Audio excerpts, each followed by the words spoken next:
Bueno, yo creo que valorando la puntualidad de todos los que ya nos acompañan, podemos dar inicio. Muchas gracias nuevamente por acompañarnos, por acudir a esta invitación, a todos nuestros ponentes, también tan puntuales que nos acompañan hoy y que aportan a la organización de este simposio con respecto a la enfermedad de Huntington. El Grupo de Neurociencias de Antioquia realiza eventos presenciales y de formación de educación para las familias y personas interesadas en las enfermedades neurodegenerativas. Durante la pandemia nos reinventamos en la virtualidad, motivándonos a proponer una estrategia de apropiación social del conocimiento bajo el nombre de Cuidarme, Cuidarte, mejor prevenir que curar, que consiste en realizar seminarios, talleres, conferencias, charlas, entre otras actividades alusivas a las enfermedades que el GNA y todos quienes acuden a estas alianzas se dedican a investigar desde hace más de 30 años el GNA y pensando justamente en las personas por las cuales lo hacemos, que son familias, cuidadores y pacientes con enfermedades neurodegenerativas. Cuidarme, cuidarte, mejor prevenir que curar, nace de todos esos aprendizajes, de todas esas colaboraciones acerca de la importancia de la prevención y las intervenciones también no farmacológicas para el bienestar de las poblaciones con las que trabajamos y para las cuales hacemos todo esto desde nuestra misionalidad como instituciones. Durante el mes de noviembre decidimos trabajar a propósito de la conmemoración del Día de la Enfermedad de Huntington, precisamente esta enfermedad. Todo lo que va a suceder durante el simposio va a estar grabado y lo van a encontrar en las diversas instituciones que nos acompañan hoy y también en la página web www.cuidarmecuidarte.org. Justamente hablando de colaboraciones y en alianza para realizar este simposio, nos acompaña Factor H, una entidad que trabaja con comunidades de América Latina más afectadas por esta terrible enfermedad. Factor H está compuesto por un grupo de personas que provienen de diferentes profesiones, países y visiones. Hay allí científicos, trabajadores sociales, médicos, educadores, artistas y familias afectadas. Buscan que unidos puedan ayudar a todas estas personas afectadas por la enfermedad de Huntington y sobre todo que viven en condiciones de extrema vulnerabilidad. Como tenemos todos estos aportes, todas estas visiones y perspectivas, quisimos empezar por invitar justamente a asociaciones que trabajan a nivel de Latinoamérica con la enfermedad de Huntington. Entonces vamos a tener un momento en el que ellas se van a poder presentar y contarles a qué se dedican y cómo apoyan de manera colaborativa todos estos procesos que conlleva la enfermedad de Huntington. Creo que nos acompaña ya Liliana Krinsky. Liliana. Hola, ¿qué Hola tal? Liliana, ¿cómo ¿Qué tal? estás? Bien, gracias por dejarnos participar, por invitarnos. Y bueno, para contarles un poco lo que hacemos desde APAE, tratamos de ayudar a las familias a localizar profesionales de la salud que estén muy involucrados con el tema, sobre todo los que están lejos de capital, porque Argentina es muy grande y entonces a veces es muy difícil llegar a algún profesional conocido. Tratamos de hacer el contacto. Los ayudamos también explicándole cuáles son las mejores prácticas para el cuidado de la salud y del paciente. Tratamos de organizar eventos en donde traemos profesionales dedicados a la terapia ocupacional, foniatría, para enseñarles ejercicios o modalidades de buen vivir para el paciente o de mejor vivir para el paciente. Y bueno, y tratamos de estar siempre al alcance de los pacientes y los familiares, básicamente para ayudarlos y llevar la enfermedad todos juntos. Y siempre también al tanto de las novedades para informarlos y tomar nuestra esperanza de que algo tendremos en el futuro cercano. Básicamente es eso. Muchas gracias, Liliana. También nos No, acompaña. Adelante. no, a ustedes digo por estar. Muchas gracias. Realmente el acompañamiento de las asociaciones en las enfermedades neurodegenerativas es fundamental, especialmente para las familias que están alrededor y viven toda la problemática que genera este tipo de enfermedades. Nos acompaña también la agrupación Fundación HD, Lorena Escarafiuca. Mariela de la Prieta. Entonces, si Mariela ya nos acompaña, la invitamos a abrir su micrófono y a presentarse.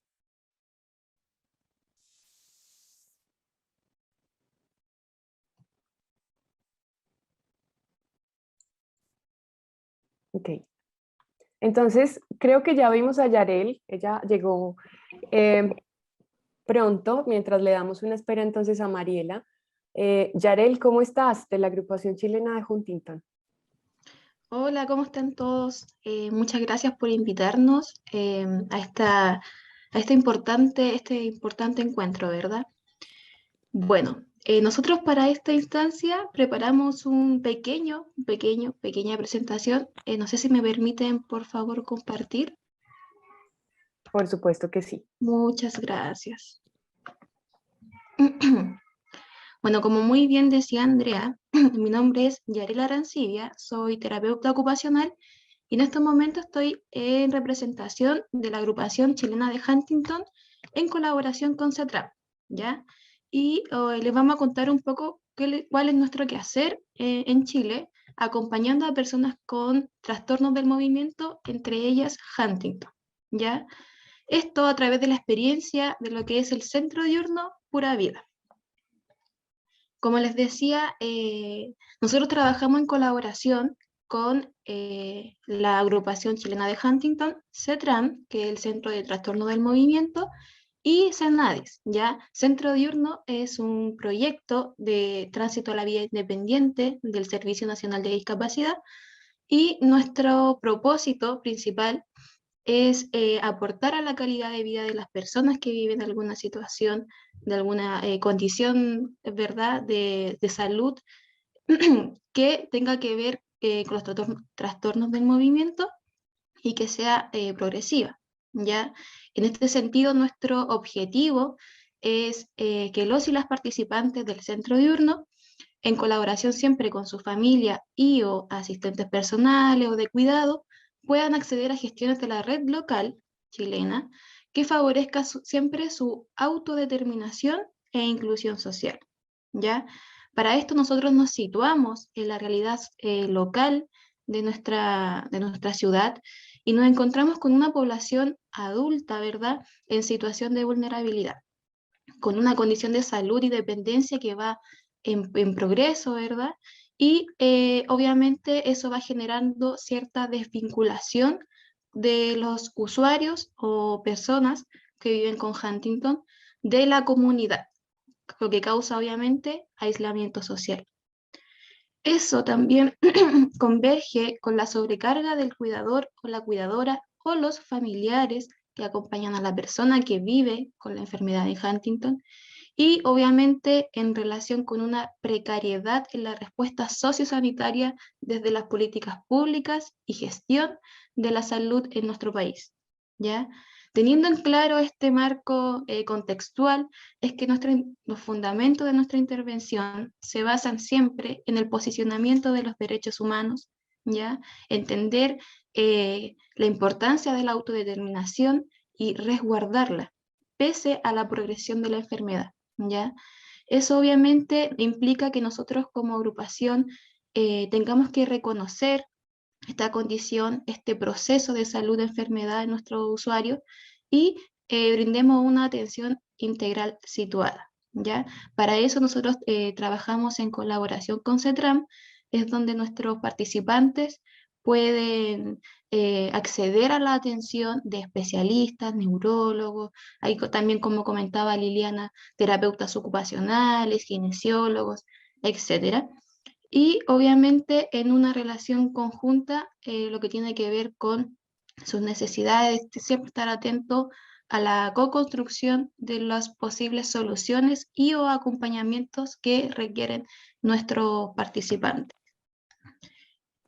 ¿Cómo lo hemos hecho en pandemia? Ya llevamos 2 años funcionando en pandemia y para eso hemos tratado de mantener siempre nuestra participación, porque ese es el sello un poco del centro diurno, que los usuarios no se desvinculen de lo social, y para eso hemos estado realizando talleres virtuales, asambleas, donde siempre favorecemos la autodeterminación, la decisión de nuestros participantes, actividades socioculturales para vincularlos con lo local, con lo territorial, encuentros familiares para acompañar a sus cuidadores, a sus familiares, jornadas educativas también, porque este es un proceso que siempre va en progreso y tenemos que estar constantemente reeducándonos acerca de lo que nos está sucediendo, ¿verdad? Y obviamente los que le mencionaba, un acompañamiento personalizado. Nosotros, por ejemplo, contarles que cuando estábamos en presencialidad en el centro diurno, contábamos con asistentes de cuidados. Hoy en día, como nos encontramos en esta pseudo virtualidad, hemos tenido que nosotros ir a la casa de nuestros participantes y estamos entregando esos mismos apoyos, pero en sus domicilios. Y por último, contarle un poco de un testimonio vivido por una de nuestras participantes de lo que ha sido su experiencia en el centro diurno. Bueno, aquí a nosotros le preguntamos a Paola. Paola es una persona que vive con Huntington. Antes de ser diagnosticada con enfermedad de Huntington, ¿sabías acerca de la enfermedad? ¿Habías oído de ella o conocido a alguien que la tuviera? Paola nos dice, mi mamá y mi abuela. Yo cuidaba a mi mamá. Yo quedé embarazada y el doctor de mi mamá no quería que yo tuviera hijos. Quería que me hiciera un test genético antes. Cuando yo fui mamá, el doctor me trató como una irresponsable. ¿Ya? Nosotros le preguntamos, ¿cómo fue tu proceso de diagnóstico, Paula? Ella nos cuenta, uy, lloré. Yo pensaba que no lo iba a tener. En el CETRAM me diagnosticaron hace 7 años. Yo pensaba que no lo iba a tener, por mis hijos más que nada. Estaba sola, recibía apoyo del centro. La N, una persona, me abrazó y me dijo que allá éramos una familia. Me sentí bien, tranquila. Mi hijo me apoya, duermo con él, hablamos en las noches, me dicen que me aman. ¿Sientes que ha recibido una atención adecuada?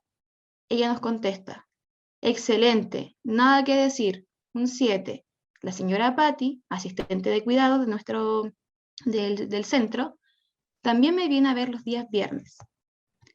Y por último, ¿en qué momento de tu vida y enfermedad llegaste al centro diurno? Yo no quería ir porque me daba vergüenza, me dice Paula. ¿Cómo voy a ir a un lugar donde la otra persona está más mal que yo? La E, otra persona, me invitó al taller de los miércoles, TECMOS, que es un taller de estimulación cognitiva y motora. Yo fui porque ella es chistosa, es entretenida, me gustó.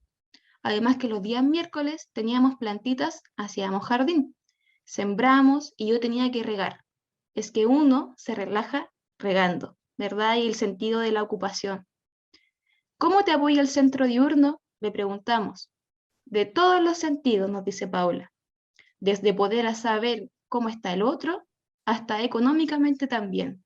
Y por último, ¿crees que es importante que todas las personas con enfermedades progresivas tengan este apoyo? Ella nos dice, sí, de todas maneras. Yo cambié, todos cambiamos, yo ya no estoy como antes, yo ahora siento más dificultades. Todos tienen que ir al centro diurno. Hay muchas personas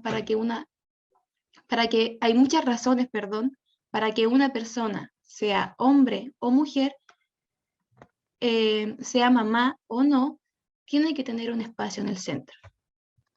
Eso, brevemente nosotros queríamos plasmar en este testimonio de Paola lo que ha sido nuestro quehacer en esta vivencia con la enfermedad de Huntington de nuestros usuarios y usuarias del centro.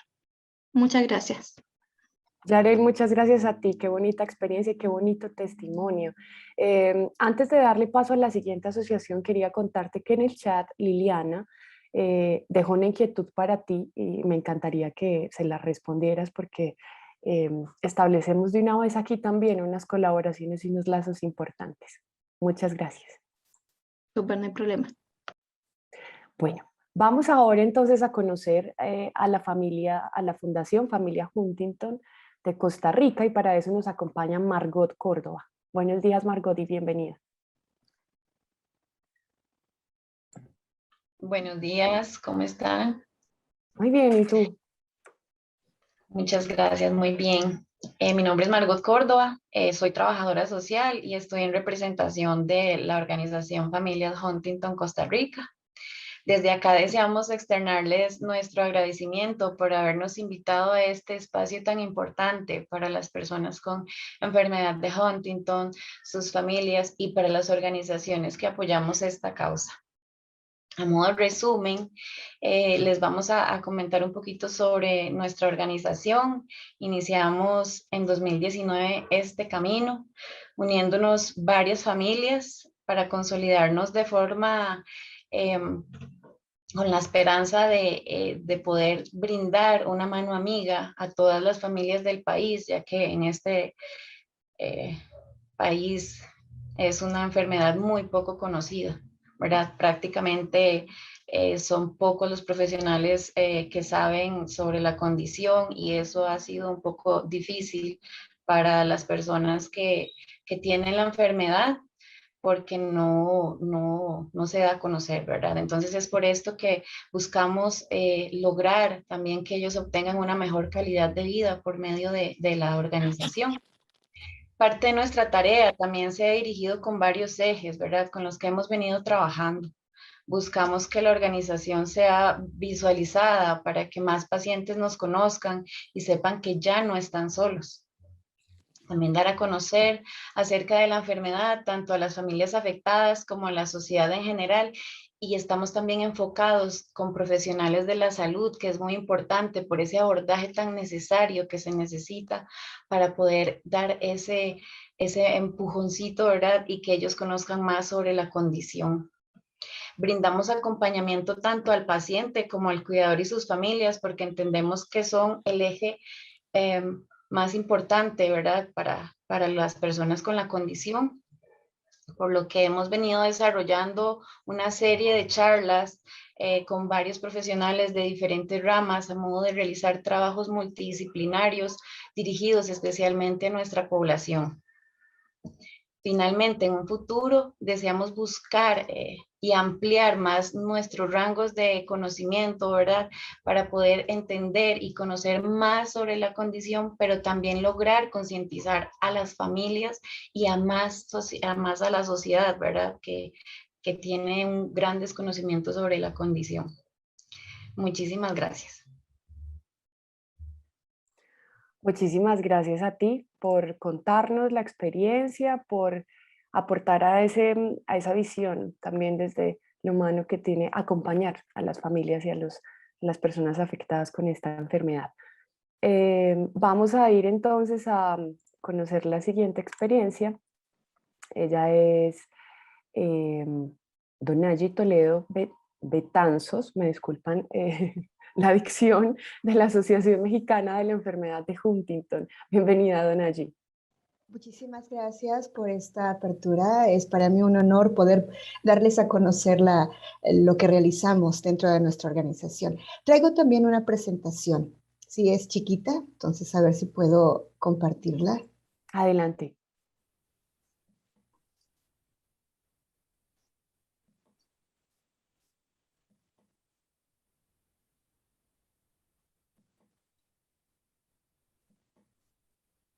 Ok. Pues bueno, la Asociación Mexicana de la Enfermedad de Huntington fue fundada en el año de 1992, o sea que ya tenemos 29 años de trayectoria. Nosotros estamos muy vinculados con el Instituto Nacional de Neurología, que es nuestro máximo sitio de salud donde podemos nosotros mandar a las personas que requieren tanto la prueba molecular como cualquier otro tipo de servicio.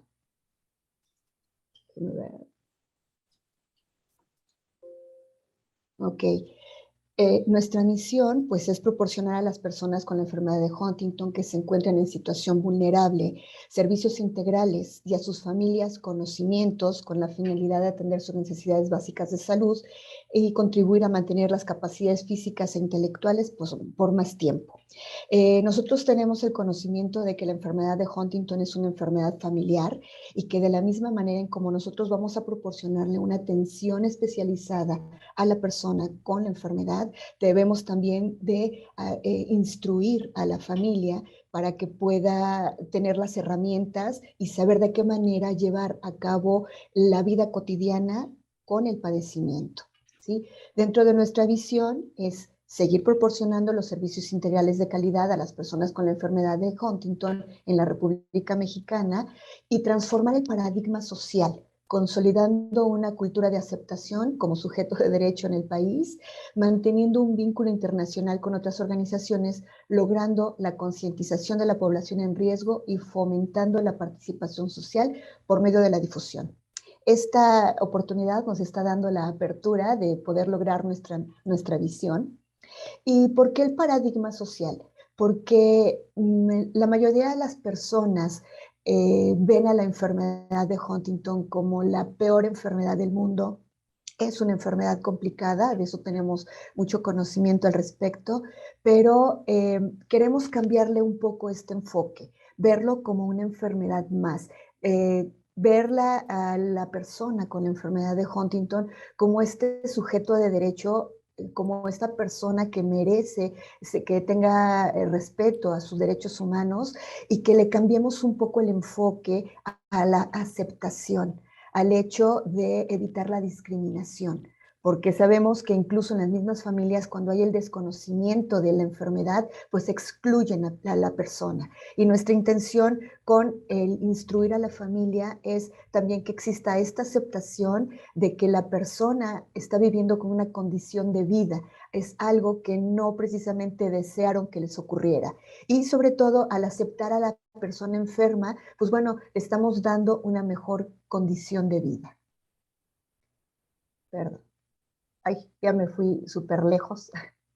Bueno, nosotros trabajamos 3 proyectos que es el centro de atención diurno, el básico, en donde las personas que se encuentran con síntomas leves o moderados acuden a nuestras instalaciones. Bueno, ahorita con la pandemia, pues no, se ha hecho esto de manera virtual, pero dentro de la organización nosotros les ofrecemos el desayuno y la comida balanceada, las 5,000 calorías que requieren, y les ofrecemos terapias.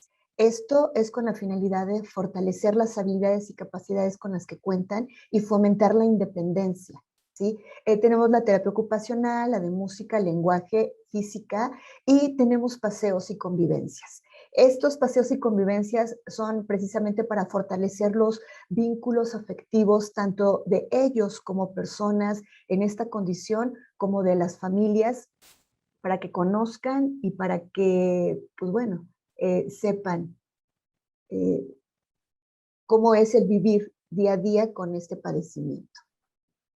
Tenemos otro proyecto que son las visitas a domicilio. Aquellas personas que ya no pueden acudir a nuestras instalaciones por la progresión de la enfermedad o porque no hay quien los acompañe, nosotros nos vamos programando para visitarlos con terapeutas físicos, porque para nosotros es muy importante que el paciente tenga una rutina de ejercicios para fortalecer sus habilidades y en caso de que estén en postración o en una etapa más avanzada, que tengan los familiares la manera de cómo descontracturar a estos pacientes y cómo puedan movilizarlos, ya sea en la cama de hospital o a la silla de ruedas, o de que sepan de qué manera poderlos tratar ya en este proceso de la enfermedad. Y con médico neuropsiquiatra del Instituto Nacional de Neurología, porque también es importante ir dándoles este seguimiento médico. ¿Sí? Si no han tenido a lo mejor un tratamiento farmacológico, pues bueno, iniciar dependiendo de la sintomatología que vayan teniendo, o si ya lo llevan, revisar si las dosis que están teniendo son las adecuadas. Ay, yo con esto que no lo entiendo. Ok, y dentro de otro que tenemos el apoyo integral. A todos los pacientes, sean de visita a domicilio o del centro diurno, les ofrecemos una despensa mensual. Sabemos de que la despensa básica que les estamos dando no les va a suplir el alimento de todo el mes, pero sí estamos contribuyendo a la nutrición. Sabemos que esto igual y les puede servir únicamente para 3 días, pero tenemos la certeza de que por lo menos esos 3 días van a comer de manera adecuada. les proporcionamos los medicamentos, ¿sí? Del cuadro básico, de acuerdo a los síntomas que tengan y a lo que el médico les prescriba. También les ofrecemos pañales, suplementos alimenticios. Tenemos la consulta médica especializada también dentro de nuestra organización y a quienes lo requieren les ofrecemos las camas de hospital, sillas de rueda en comodato. En algunos ha sido la regadera tipo teléfono. También tenemos unos cómodos portátiles, unos bañitos portátiles, y dependiendo de la retroalimentación de los usuarios, nosotros podemos determinar cuál es la necesidad que ellos tienen y vemos la manera de cómo poderlos apoyar. También tenemos las reuniones con familiares, que es el grupo de apoyo donde se reúnen todas las familias y bajo su experiencia hay retroalimentación. Siempre están mediados por una psicóloga o psicólogo para, pues bueno, ver de qué manera se refuerzan y se puede apoyar psicológicamente y emocionalmente a estas familias. Las pláticas informativas son con especialistas. Casi siempre son del Instituto Nacional de Neurología y es de acuerdo a un tema específico con base a la enfermedad de Huntington. ¿Sí? Y bueno, tengo que comentarles que debido a la pandemia hemos aperturado nuestro servicio de manera virtual. Nosotros nos encontramos en el centro de la Ciudad de México, ¿sí? Y nos había sido muy difícil poder llegar a la periferia, a los demás estados. La República Mexicana es extensa. Pero gracias a la intervención ahora o a este servicio híbrido presencial y virtual, digo, ahorita presencial no ha sido más que para las consultas médicas y para la venta de medicamentos, hemos podido llegar a otros estados de la República. Y esto nos da la oportunidad de plantearnos una nueva intervención para el siguiente año, ya revisando y esperando que el semáforo esté en verde, para que nuestra intervención sea híbrida, ¿sí? Que las personas que puedan acudir a nuestro centro diurno a seguir recibiendo los servicios que les ofrecemos, acudan, y aquellas personas del interior de la República que se les empezó a proporcionar ya las terapias de manera virtual y los grupos de apoyo, incluso consultas médicas de manera virtual, sigan teniendo este servicio. Y pues bueno, es todo por el momento. Muchísimas gracias por esta oportunidad. Muchas gracias a ti. Gracias por toda la información, por contarnos acerca de toda esta experiencia con la asociación. Vamos entonces a invitar ahorita a Tatiana Enrique de la Asociación Brasil de Huntington. Tatiana, bienvenida. Gracias. Buenos días a todos. Soy Tatiana, soy psicóloga y miembro de ABH, Asociación Brasil Huntington, que ha estado trabajando a 24 años en el apoyo a las familias con Huntington en Brasil, difundiendo información, sensibilizando sobre la enfermedad y representando políticamente a estas famílias. Hemos estado trabajando en asociación con una universidad en São Paulo, en un programa de prácticas de psicología que supervisiono y ofrecemos asistencia en línea gratuita a algunas familias registradas en ABH de forma individual, también en grupos de apoyo de cuidadores de varias partes del Brasil.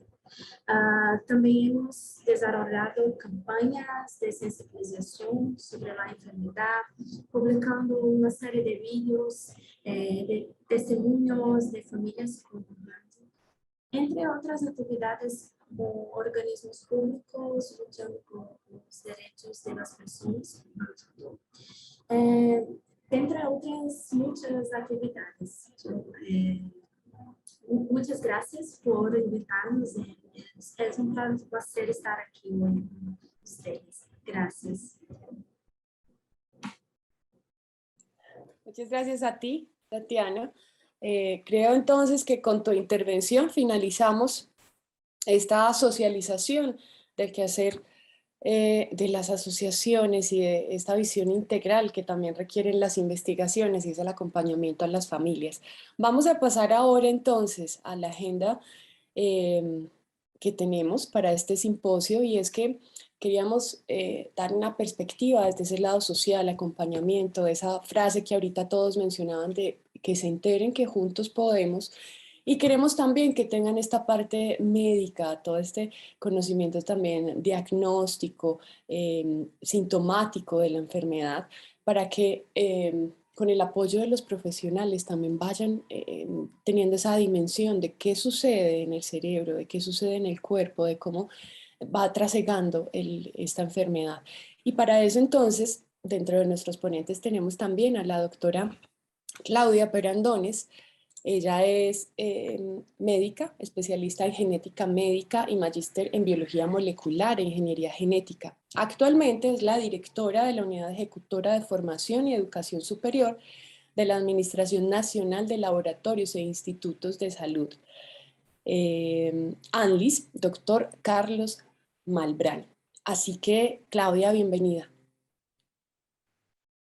Hola Andrea, espero que me puedan escuchar bien. Bienvenidos a todos. Muchísimas gracias por la invitación, muchísimas gracias por organizar esta reunión que por lo que veo está muy colmada. Tenemos 78 participantes para un día sábado. La verdad que me parece que es un logro importante y que además tengamos presencia de tantos países de Latinoamérica. Me gustaría compartir algunos slides, si me dejas, Andrea. Adelante, ¿Puede ser? adelante.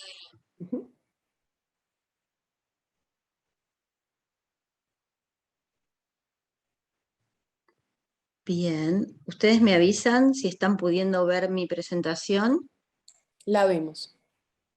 Bueno, dentro de todo este programa vamos a tener speakers que la verdad son muy importantes, muy relevantes, y a mí me tocó hablar de los aspectos genéticos de la enfermedad.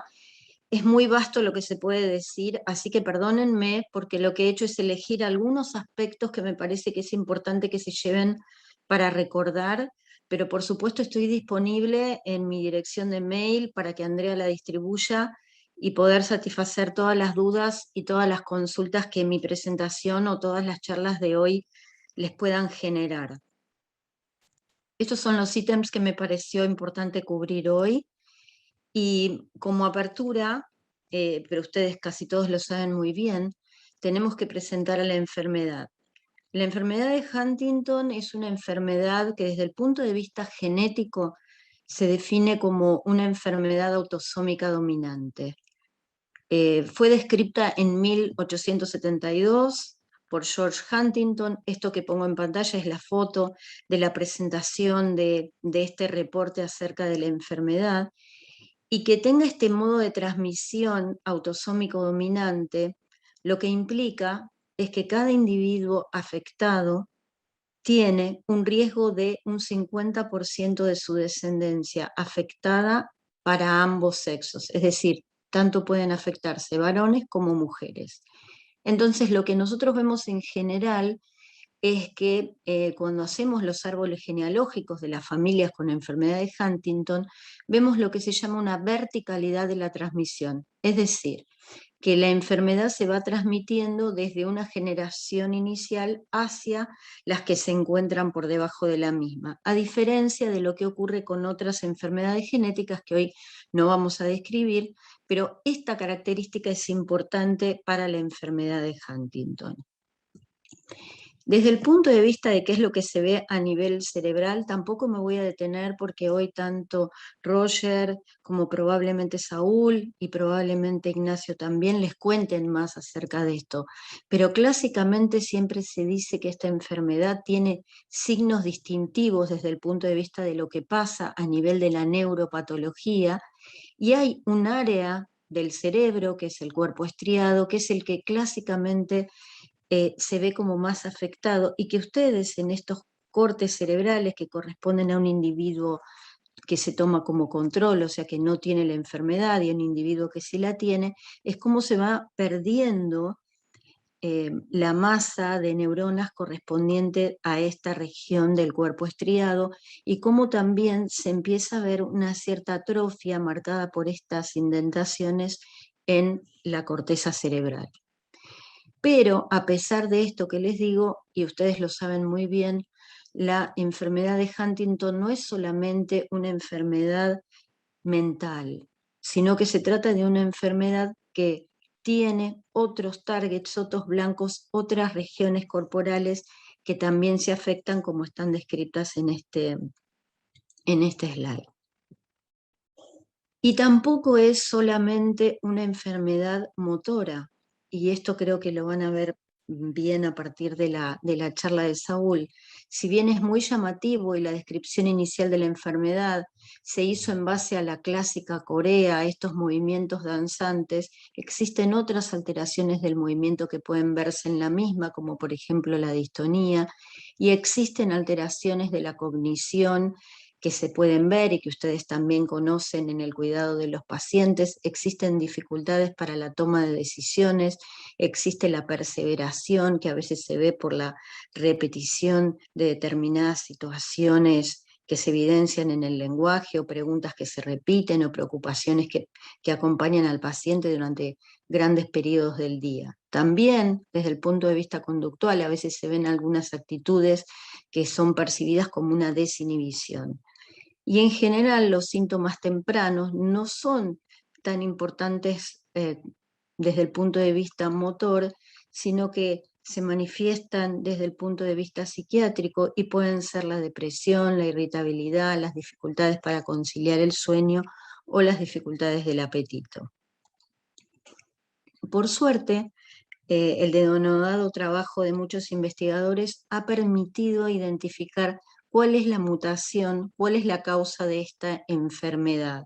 ¿Por qué digo esto por suerte? Porque hay muchísimas, ustedes saben que ya tenemos más de 8.500 enfermedades producidas por alteraciones en distintos genes, pero muchas veces no sabemos cuál es el cambio en el gen que condiciona la aparición de la enfermedad. En el caso de la enfermedad de Huntington sí lo sabemos, y en este slide lo que les pretendo mostrar es cómo en la estructura del gen de la enfermedad, en lo que se llama el exón número 1, existen una serie de repeticiones de tripletes, los conocidos tripletes de CAG, de citosina, adenina y guanina, que si existen en un número que se estandariza entre 6 y 35 unidades, en general no producen afectación, pero si incrementan su número, pueden dar lugar a la aparición de la enfermedad.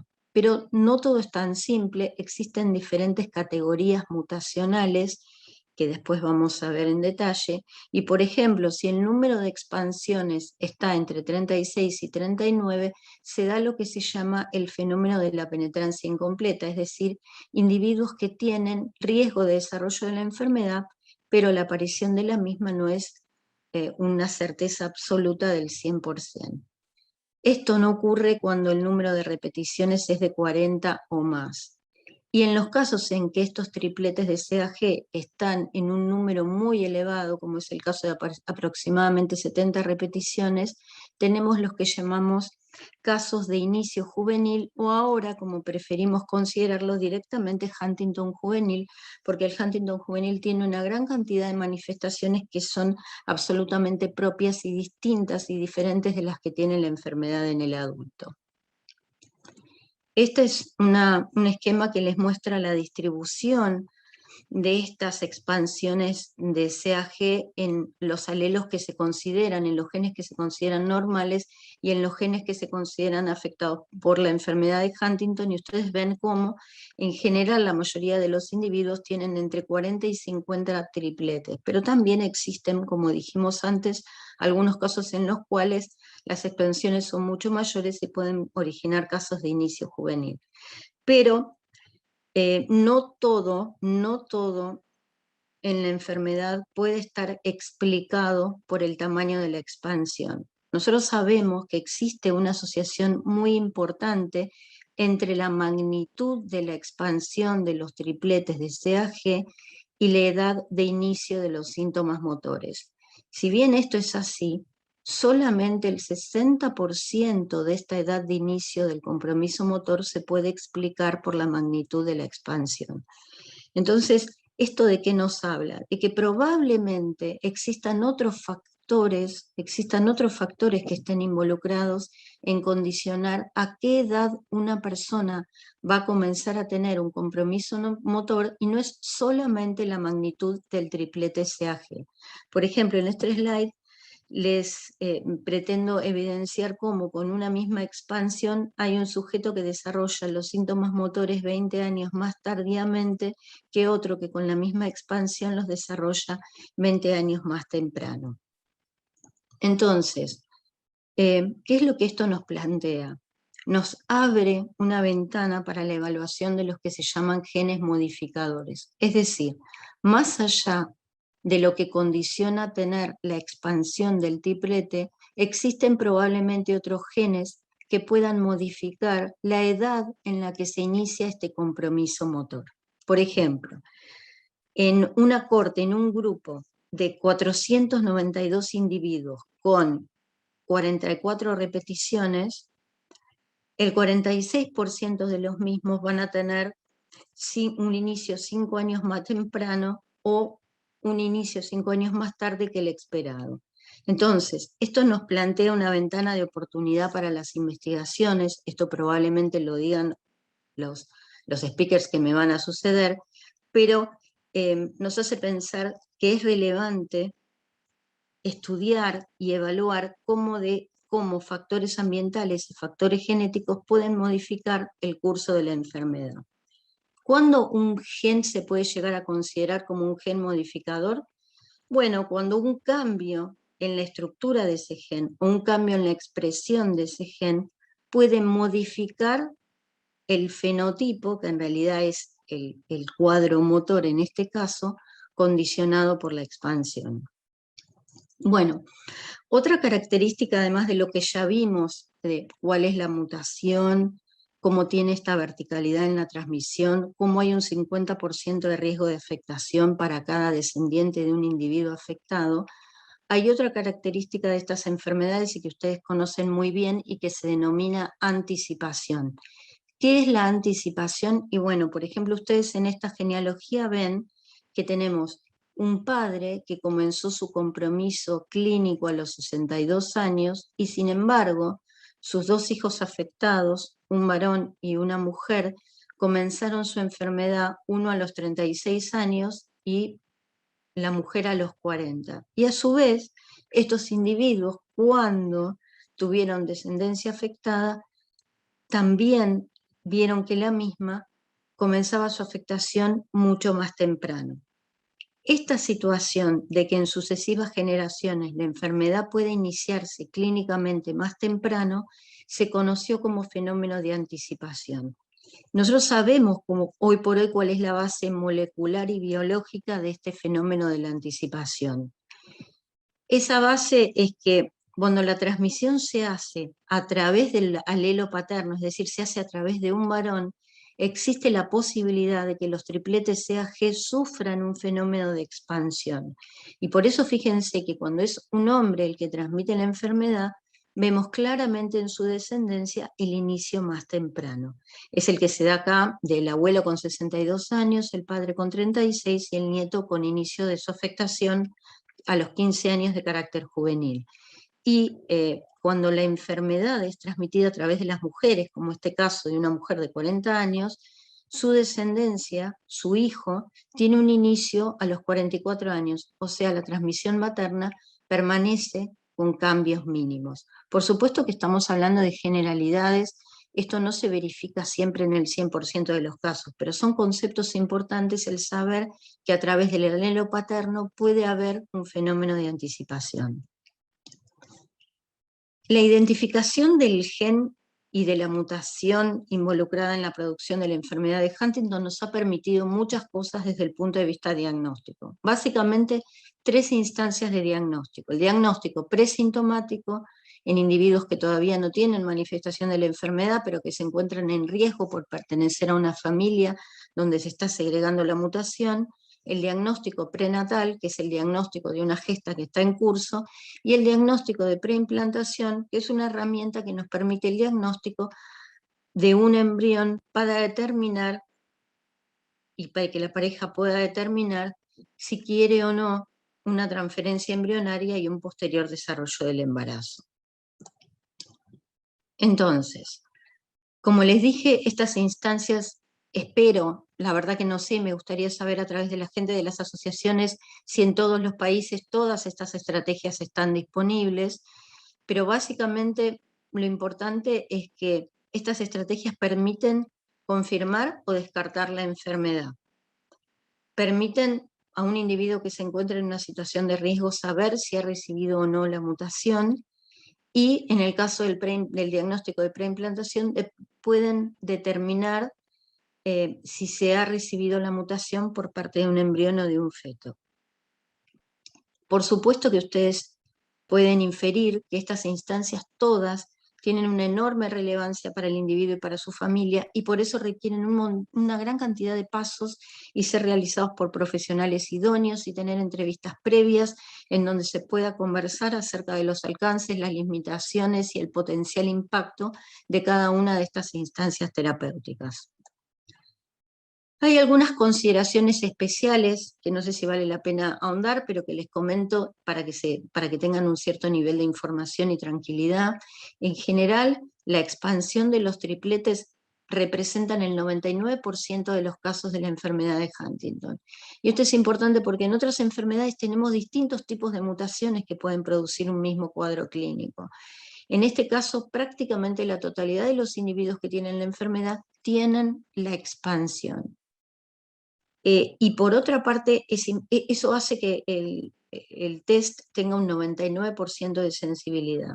Pero también en los individuos que tienen expansión, prácticamente todos desarrollan la patología cerebral. Entonces, esto nos garantiza que además de tener una gran sensibilidad, el diagnóstico tenga una gran especificidad.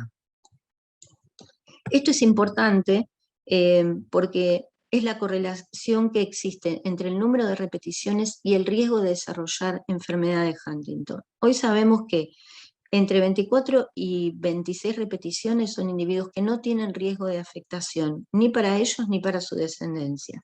Los individuos que tienen entre 27 y 35 repeticiones son individuos que no tienen riesgo de desarrollar la enfermedad, pero que si se trata de individuos varones, puede haber un fenómeno de expansión como el que les describí previamente y pueden tener hijos afectados. Ellos no van a tener la enfermedad, pero sí es importante saber que necesitan un asesoramiento genético porque pueden tener descendencia afectada por la enfermedad.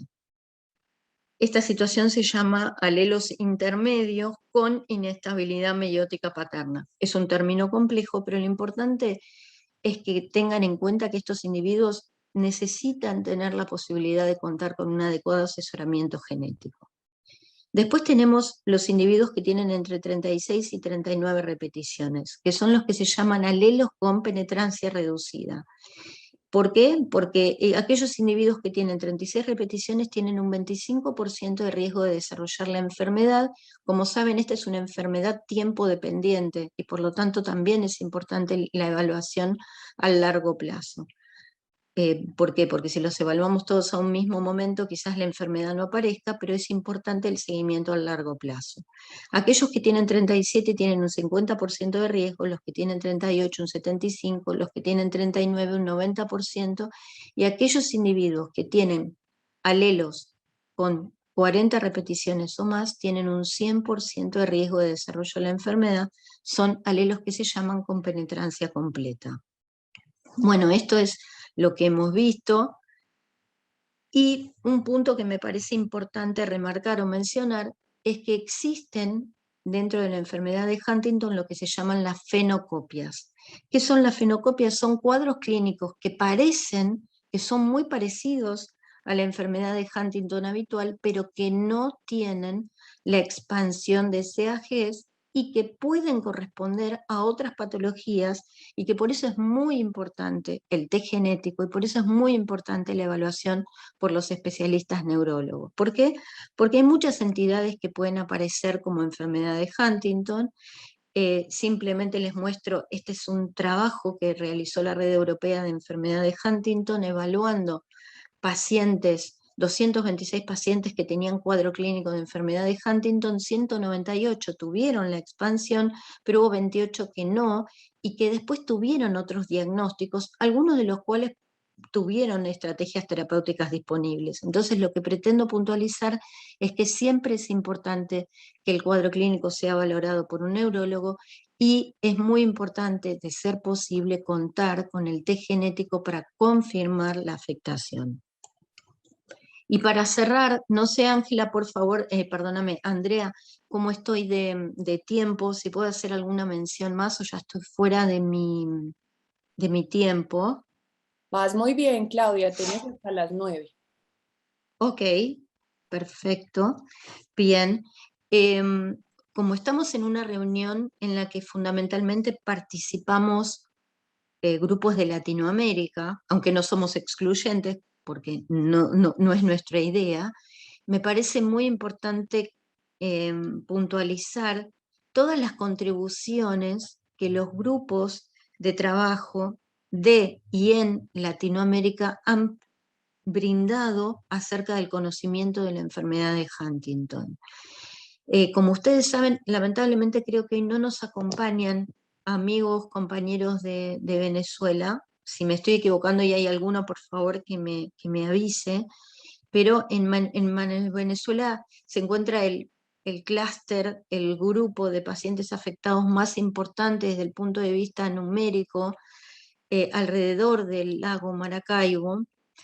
En esta región se ha descrito una prevalencia de la enfermedad absolutamente inusitada. Fíjense que habitualmente la prevalencia se estima en 5 a 6 individuos afectados por cada 100.000 habitantes y por muchísimas descripciones hechas por distintos grupos que se han establecido en la región para investigar este fenómeno.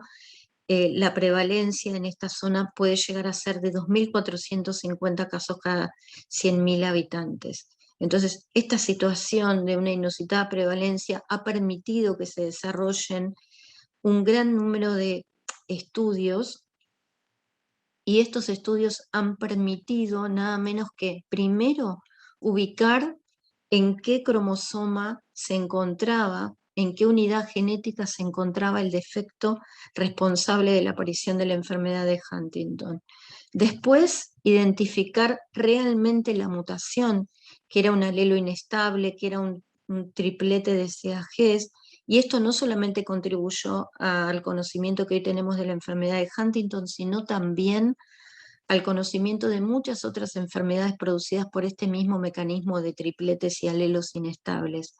Pero también, como les comenté, el estudio de esta población ha permitido determinar la presencia de estos genes y de estos factores ambientales eventualmente modificadores de lo que condiciona la expansión en términos de la edad de inicio del compromiso motor de la enfermedad. Y las fechas de los trabajos que les mostré datan de 2004, 2008, pero fíjense, y me resulta importante citar, trabajos de 2018, de 2019, porque las muestras aportadas por los pacientes de esa región siguen permitiendo encontrar factores y genes y regiones que podrían modificar la evolución de la enfermedad. En este caso, este trabajo liderado por James Gousela sobre muestras de la región de Maracaibo, con técnicas genómicas nuevas, como las técnicas de GWAS, que son técnicas que buscan el genoma completo, no solamente ya la mutación, sino el genoma completo de los individuos, y lo comparan con el genoma completo de individuos de otras poblaciones, han permitido identificar que las poblaciones de Venezuela para un determinado número de tripletes desarrollan más temprano el compromiso motor. y en función de este hallazgo han podido ubicar ciertas regiones del genoma de los pacientes que son las que podrían estar involucradas en este inicio más precoz o más temprano de la edad del compromiso motor, y han podido ubicar genes interesantes, como es el caso de este gen ubicado en el cromosoma 7, y que podría ser un potencial blanco, una potencial estrategia terapéutica a futuro para tratar de generar moléculas o mecanismos que hicieran que se incrementara la expresión de este gen y que esto permitiera retrasar un poco el inicio del compromiso motor en esta población. Vuelvo a decirles, este es un ejemplo de los muchos estudios que se están llevando a cabo en este momento con estas técnicas genómicas, pero lo que quiero rescatar es cómo el compromiso y la generosidad de las poblaciones de Latinoamérica es la que permite avanzar en estas áreas del conocimiento. Y para terminar, me importa mencionar que el clúster de Maracaibo no es el único de los clústeres que tenemos, sino que también hay clústeres en Colombia, y bueno, por supuesto los amigos de Colombia que están presentes podrán describirlo, comentarlo mejor, pero estas son algunas de las regiones en las cuales hay familias con un gran número de individuos afectados, como un ejemplo es este pedigree, donde ustedes ven una familia con multiafectación, con transmisión vertical, y por supuesto con muchos individuos que deben estar en situación de riesgo. Este es un pedigree que me brindó Ignacio Muñoz, que después va a charlar también con ustedes, en donde se estima, a partir del número de individuos afectados, cuál es la cantidad de individuos en riesgo que pueden estar en estas poblaciones de clúster. También hay clúster en Perú, en el Valle de Cañete. Los estudios iniciales datan de 1983, de 1986, de 1989, pero lo importante es que los colegas de Perú y la Asociación de Perú, que hoy no ha podido estar con nosotros, hace un trabajo muy importante en el Valle de Cañete con una atención multidisciplinaria, yendo mensualmente en épocas fuera de pandemia para asistir a esas familias y para brindarles la posibilidad de una evaluación neurológica y también una contención psicológica. Esto es simplemente para que vean, esto es material histórico que para nosotros, para los genetistas, tiene gran valor, el hecho de que tantos años antes se hayan dedicado a estudiar esas familias, a describir cada individuo, cuántos individuos afectados, cuántos sanos. Y por último, y bueno, y que acá Tatiana sí nos quiere aportar, tuvimos la posibilidad de visitar Feira Grande en Brasil e identificar ahí un clúster donde también muchos individuos afectados, familias multigeneracionales, en algunos casos con vínculo entre los diferentes miembros, y que también la agrupación ABH es la que en aquel momento nos asistió para poder acceder a la población y para poder vincularnos y para poder tratar de saber cuál era la magnitud de este clúster de Feira Grande. En definitiva, los clústeres de Latinoamérica son una oportunidad desde el punto de vista genético increíble. ¿Por qué? Porque son individuos que tienen la misma mutación, pero que además comparten situaciones medioambientales absolutamente similares, y entonces ahí podemos, mediante la generación de diferentes estudios, saber cuánto de lo que la mutación condiciona puede ser modificado mediante estrategias de genes modificadores o mediante diferentes factores ambientales. Bueno, y en definitiva, el concepto para finalizar es que la enfermedad de Huntington es una enfermedad monogénica. Como vimos hoy, hay un defecto en un gen y una mutación claramente identificada, pero hay muchas manifestaciones individuales de la enfermedad, como la edad de comienzo del compromiso motor, el modo en que la enfermedad progresa, la severidad que la enfermedad reviste, que están condicionadas poligenéticamente, es decir, por muchos otros genes y por la interacción de genes con el medio ambiente. Entonces, vale la pena hacer estudios genómicos con las tecnologías disponibles actualmente para poder explicar todas aquellas situaciones que hoy por hoy no podemos explicar, y por supuesto con el fin último de encontrar moléculas que sean terapéuticas, ojalá para toda la comunidad Huntington mundial, pero si no, por lo menos que tengan la capacidad de ser área, población o etnia específicas. Bueno, muchísimas gracias por la oportunidad de hablar con ustedes hoy y a disposición para lo que necesiten. Muchas gracias, doctora Claudia, por su intervención. Quiero recordarle adicional a los participantes que nos acompañan hoy que pueden dejar sus inquietudes en el módulo de preguntas y respuestas. Nuestros panelistas están muy atentos para ir diligenciando sus inquietudes y tendremos un espacio, quizás, depende de cómo transcurra la agenda, para dar respuesta al final. Nos acompaña ahora entonces